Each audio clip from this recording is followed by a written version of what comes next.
From Daman, I passed into Maharashtra and headed for its capital, Mumbai, famed for its chronic overcrowding and chaos. Rickshaws are banned in South Mumbai, and so I caught a train. It was a Friday afternoon and I was in for a shock. Where was the chaos? Congested traffic? Not here. A few people ambling along shaded pavements? Or relaxing in the park?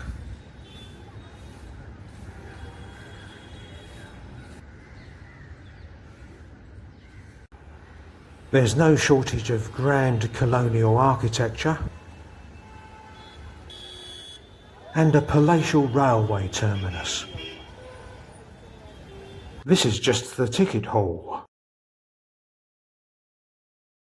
And Mumbai's most famous monument, the Gateway of India, built, according to the inscription, to commemorate the fact that King George V and his missus, Queen Mary, deigned to set foot here. What do you do with an arch once you've looked at it? Sit and ponder what to do next? Or make your own entertainment?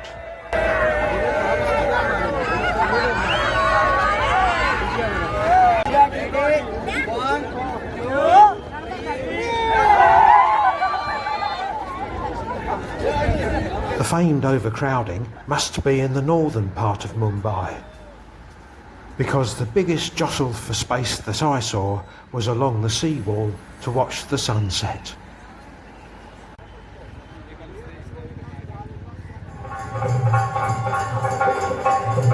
After Mumbai, Goa was the goal, but I headed into the hills and took the scenic route.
Just stopping for a cup of tea.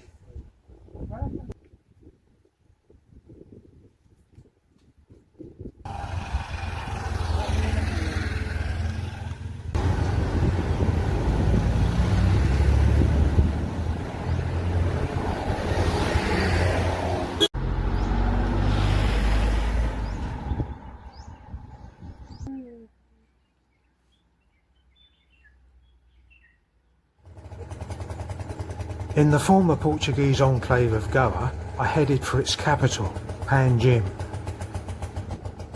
which is so popular with tourists that all the hotels I tried were fully booked.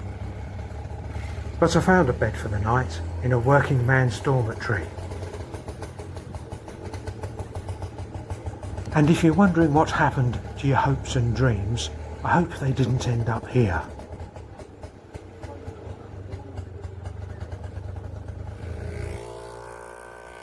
South of Panjim, I got my kicks on National Highway 66.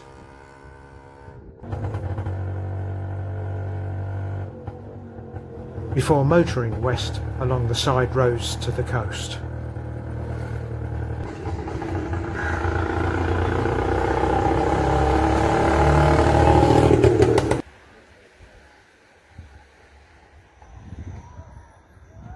Goa is so universally popular that even the wheelie bins are slumming it on the beach.